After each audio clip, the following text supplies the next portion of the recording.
மாண்புமிகு முன்னாள் முதலமைச்சர் திரு எடப்பாடி கே பழனிசாமி அவர்கள். மாண்புமிகு பேரவைத் தலைவர்களே,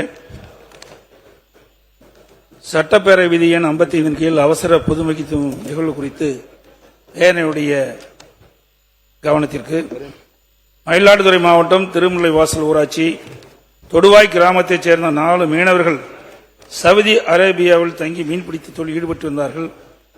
மீன்பிடி தொழிலில் இவர்கள் ஈடுபட்டிருந்த பொழுது இவர்களை ஈரானிய கடற்கொள்ளைகள் தாக்குதல் நடத்தியுள்ளார்கள். இந்த தாக்குதலில் மாவீரன் 32 மீனவர் சம்பவ இடத்திலே இறந்துவிட்டார். மேலும் பால்ராஜ், சங்கர் மற்றும் மணிகண்டன் ஆகிய 3 மீனவர்களும் படுகாயத்துடன் சவுதி மருத்துவமனையில் சிகிச்சை பெற்றுவதில் ஏற்பட்ட அவசியம் குறித்து வாதிக்க வேண்டுமாய் அவனுடைய கவனத்தை கொண்டு வரேன். நான்கு பேரவைத் தலைவர்களை, சென்னை காசிமேடு மீன்பிடி துறைமுகத்தில் இருந்து மீன்பிடிக்க சென்ற தமிழக மீனவர்கள் ஆந்திர கடற்பகுதி பகுதியில் மீன்பிடி தொழில் செய்யக்கூடாது என்று கூறி 17/6/2026 அன்று ஆந்திர அரசு அதிகாரிகள் காசிமேட்டைச் சேர்ந்த 8 விசைப்படகுகளை பறிமுதல் செய்தோடு அந்த படகில் சென்ற 80 பேரையும் கைது செய்யப்பட்டு இன்று சிறையில் வாடிக்கொண்டிருக்கின்றார்கள். அது குறித்து அரசனுடைய கவனத்தில் கொண்டு வருகிறேன். மாண்புமிகு உறுப்பினர்களுக்கு இன்று வரை கவனஈர்ப்பு தீர்மானங்கள் என்று பல உறுப்பினர்கள் அவசர அவசியம் கருத்தி கொடுத்திருக்கிறார்கள். இந்த கவன ஈர்ப்பில் நான் முக்கியமாக கருதுவது, முந்தைய பேரவை நிகழ்ச்சிகளில் கலந்து கொள்கிற போது இப்படி ஒரு பிரச்சனை வருகிறது. கவன ஈர்ப்பு என்று கொடுத்து விட்டு 10 நாள் ஆகிறதே, 15 நாள் ஆகிறதே, அப்புறம் கவனத்தை ஈர்ப்பது என்பது அவசர அவசியத்தை கருதித்தானே என்கின்ற அந்த கருத்துக்கள் எல்லாம் பரிமாறப்பட்டது. மாண்புமிகு துரைமுருகன் அவர்கள் இந்த அவையில் சொன்ன ஒன்றை நான் ஒரு குறிப்பாக படித்து அது மற்றவர்களுக்கு பயனுள்ளதாக இருக்கும் என்று கருதுகிறேன்.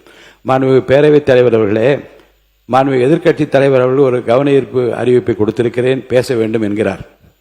நீங்கள் அந்த கவன ஈர்ப்பு அறிவிப்பை எடுத்துக்கொள்கிறேன் என்று சொல்லி அதற்கு பிறகுதான் அவரை பேச அழைக்க வேண்டும். முதலில் மாண்புமிகு அமைச்சர் அவர்கள் அதற்கு பதில் சொல்ல தயாராக இருக்கிறார்களா என்று பேரவைத் தலைவர் அவர்களை கேட்டுக்கொள்ள வேண்டும். இந்த இரண்டும் நிகழ்ந்த பிறகுதான் அனுமதிக்க வேண்டும். அறிவு கொடுத்த உடனேயே இதில் பேச அனுமதிக்க முடியாது. ஏனென்றால் முதலில் மாண்புமிகு பேரவைத் தலைவர்கள், மாண்புமிகு எதிர்க்கட்சித் தலைவர்கள் கொடுத்த நோட்டீஸை, அறிவிப்பை ஏற்றுக்கொண்டார்களா, மாண்புமிகு அமைச்சர் அவர்கள் பதில் சொல்ல தயாராக இருக்கிறார்களா என்பதை தெரிந்து கொண்டுதான் பிறகுதான் மாண்புமிகு எதிர்க்கட்சித் தலைவர் அவர்கள் கொடுத்த கவன ஈர்ப்பு அறிவிப்பு ஏற்றுக்கொள்ளப்பட்டது, பேசுங்கள் என்று சொல்லலாம் என்று ஒரு விதி, ஒரு மரபு.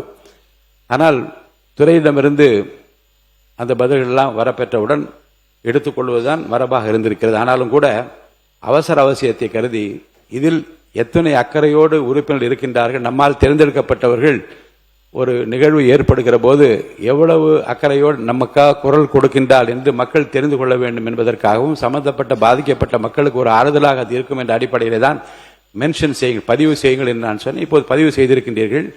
உரிய நடவடிக்கைகள் அரசால் எடுக்கப்பட்டு வரும். விரிவான விளக்கமான அறிக்கையோ பதிலோ கிடைத்த பிறகு அதை நான் உங்களுக்கு அறிவிக்கின்றேன்.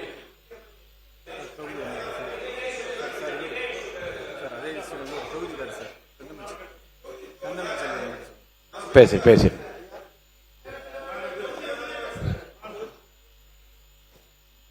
மாண்புமிகு பேரவைத் தலைவர் அவர்களே, நேரம்ல நேரம் 0 ஹவர்ல இதுக்கு முந்தைய இருந்த அரசாங்கம் எல்லாமே முக்கிய பிரச்சனை குறித்து அரசுடைய கவனத்துக்கு கொண்டு வருவது வழக்கம். நீங்க இப்ப வந்து கவன ஈர்ப்பு பத்தி நீங்க குறிப்பிட்டீங்க. அதே போல நேரமுள்ள நேரத்தில் தமிழ்நாட்டில் இருக்கின்ற முக்கிய நிகழ்வுகள் நடக்கின்ற பொழுது அது அரசுடைய கவனத்திற்கு எதிர்க்கட்சி வரிசையில் இருக்கின்ற தலைவர்கள், உறுப்பினர்கள் கொண்டு வருவது மரபு. அதையும் தாங்கள் கவனிக்க வேண்டும் என்று வைக்க நான் சொல்ல வந்தது 55 விதியின் கீழ் எழுத்துப்பூர்வமாக நீ கொடுக்கப்படுகிற அறிவிப்புக்குத்தான் நான் பதில் சொல்லி விளக்கம் அளித்துக் கொண்டிருக்கிறேன். மாண்பு உறுப்பினர் சிவகுமார் முடிச்சிட்டுமே. மாண்புமிகு உறுப்பினர் ஏவா வேலு அவர்கள் வாய்ப்பு தர உட்கார். மாண்புமிகு பேரவைத் தலைவர்களே, நீங்கள் சொன்ன தீர்ப்பை ஒரு இடத்தில் நாங்கள் ஏற்றுக்கொண்டாலும் கூட இதுல இன்னொரு முக்கியம் இருக்கிறது. நீங்களே சொல்லிட்டீங்க, இப்ப 55 விதிகள் கொடுக்கிற பொழுது அது துறைக்கு அனுப்பி அமைச்சர்கள் அதற்கு உரிய பதில் செல்ல வேண்டும் என்பதற்காக காலதாமதம் எடுத்துக்கொள்ளும் மொழிய இதே ஒரு காலகட்டங்களிலே உங்களை போன்ற நம்முடைய காளிமுத்து அவர்கள் இந்த பகுதியில் சேர உண்டு. அவரு இருக்கும்பொழுதுதான், அதுக்கு முன்னால கிடையாது. அதிலிருந்து அவசர முக்கியத்துவம் கருதி சிறப்பு கவன ஈர்ப்பு தீர்மானம் மாற்றப்பட்டது. அதனால ஒரு அவசரம் கருதி தான் சில பிரச்சனைகள் நாங்கள் எழுப்புறோம். அது போய் ஒரு 15 நாள் சென்று 20 நாள் சென்று பதில் வந்தா அதுக்கு பொருள் இருக்காது. ஆனால் நீங்க நாங்க 55 தான் கொடுக்கறது எங்களுக்கு இருக்குது. அதை சிறப்பு கவனமாக்குற அதிகாரம் உங்களுக்கு தான் இருக்குது. அதனால நீங்கள் சிறப்பு கவனமாக அவசரத்தை கருதி நீங்க எடுத்துக்கணும்ன்றதான் ஏற்கனவே நடைமுறையில் இருக்குது. அண்ணன் துரைமுருகன் சொன்னது 55 ரெகுலரா வரதுக்காக அவர் சொன்னார வழிய சிறப்பு கவனத்தை நீ கட்டாயம் எடுத்துக்கணும். நான் சொன்னதும் 55 விதியின் கீழ் கவன ஈர்ப்பு தீர்மானமாக நீங்கள் எழுத்துப்பூர்வமாக கொடுத்து நானும் சொல்லிக் கொண்டிருக்கிறேன்.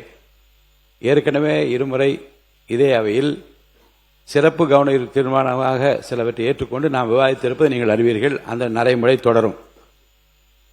பேராசிரியருங்க இருங்க, கொஞ்சம் படிச்சிடலாம். இல்ல இல்ல இல்ல தர வாய்ப்பு தரப்போறேன் எல்லாருக்கும். மாண்புமிகு பேரவைத் தலைவர் மாண்புமிகு துரைமுருகன் அவர்கள் சொன்னதுக்கு என்ன சொல்றாருன்னா, கவன ஈர்ப்பு அறிவிப்பு துறைக்கு அனுப்பப்பட்டிருக்கிறது, பதில் வரவில்லை. பதில் வந்த பிறகுதான் மாண்புமிகு அமைச்சர் அவர்கள் தயாராக இருப்பார்கள். ஆகையினால் பதில் இன்றைக்கு வந்துவிட்டது என்றால் அடுத்த நாளைக்கே நான் 0 ஹவரில் பதில் சொல்லுங்கள். நான் அவர்களை பதில் சொல்லுகிறேன். அதோடு கூடுதல் செய்தியாக நான் என்ன சொல்கிறேன் என்றால், இன்னும் 3 நாட்கள் உரையாற்றுகின்ற வாய்ப்பு இருக்கிறது. இந்த கவன ஈர்ப்பு அறிவிப்பு குறித்து நீங்கள் அதில் பேசி மாண்புமிகு அமைச்சரிடம் பதில் பெறுகின்ற வாய்ப்பும் இருக்கிறது என்று உங்கள் நலனுக்காக சொல்லுகிறேன். அவர் சொல்ல வந்தது என்னன்னா, கவன ஈர்ப்பு தீர்மானத்தை எங்க ஊர்ல ஒரு கால்வாய் உடைத்துக் கொண்டு ஓடிக்கொண்டே இருக்கிறது, உடனே நிறுத்துங்கள் என்று சொல்லுகிறதில் உடனடி நடவடிக்கை தேவை என்று. இந்த ஊரில் பழுதாகிக் கொண்டிருக்கிற கட்டடம் 10 ஆண்டு காலமாக இருக்கிறது, அது மாணவர்கள் விழுந்துவிடுமோ என்ற கவலை இருக்கிறது. இதுக்கு பதில் தேவை என்றால் பதில் வந்திருக்கிறதா என்ற அமைச்சரை பார்த்து கேட்கிறேன், பதில் சொல்கிறார். சிறப்பு கவன ஈர்ப்பு தீர்மானமாக நிறைய உறுப்பினர்கள் கொடுத்திருக்கிற பிரச்சனையில் உடனடியாக பதில் தர வேண்டும் என்கின்ற நிலை ஏற்படுகிற போது சிறப்பு கவன ஈர்ப்பு தீர்மானமாக எடுத்து அதை பேசிக்கொள்ளலாம். இப்போதைக்கு மென்ஷன் பதிவு செய்வதற்கு மட்டும் நான் அனுமதி அளிக்கிறேன் என்று சொன்னேன். ஒவ்வொரு உறுப்பினராக சொல்லலாம்.